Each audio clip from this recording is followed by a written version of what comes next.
রাসূল সাল্লাল্লাহু আলাইহি ওয়াসাল্লামের ছিল 2টা খুতবা, আপনি বানাইছেন 3টা। যেটা অতিরিক্ত বানাইছেন সেটা বসে বসে দিচ্ছেন।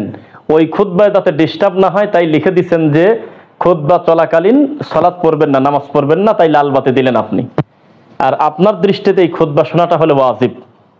আর ডানে বামে সালাম ফেরানোর পরে বহু লোক জামাত পায় না, ওই মানুষগুলো রানিং ফরজে আছে, তখন আপনি সবার সামনে বলতেছেন যে আল্লাহুম্মা আমিন, রব্বানা যালামনা আনফুসানা ওয়া ইল্লাম তাগফির লানা ওয়া তারহামনা লানাকুনান্না মিনাল খাসিরিন, অথবা অন্য কোনো কিছু বলে আপনি মুনাজাত করতেছেন, তখন রানিং আল্লাহর ঘরে আল্লাহর বান্দা ফরজ পড়তেছে। এখন কি করবেন বলেন? এখন ডিস্টার্ব হচ্ছে না? মানুষের বানানো 3 নাম্বার খুতবা, যার কোনো ভিত্তি নেই, যেটা বিদআ, সেইটার ডিস্টার্ব হচ্ছে জন্য সালাত বন্ধ করে দিলেন। আবার আপনি যখন সালাত শেষ করলেন তখন বহু লোক রানিং ফরজ পড়তেছে, ওই লোকটার নামাজ ঠেকায় দিচ্ছেন মুনাজাতের মাধ্যমে, তো ডবল আসামি হলো না? এটা কেন করতেছেন? তারপরে নাম দিচ্ছেন যে খুতবা শোনা ওয়াজিব। কোনটা শোনা ওয়াজিব? আপনার আগেরটা না পরের 2টা? কোনটা? আল্লাহুস সামাদ।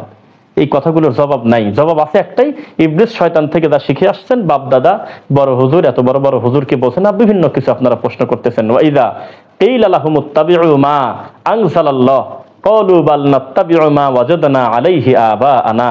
এটা তো তাদের মতো কথা হয়ে গেল যারা তাদের বাপ দাদার দোহাই দিয়ে আল্লাহর ওহী অস্বীকার করেছে। আল্লাহ আপনাকে আমাকে সকলকে দিনের জন্য কবুল করুন, ভুলগুলো সংশোধন করে নিন। আল্লাহুম্মা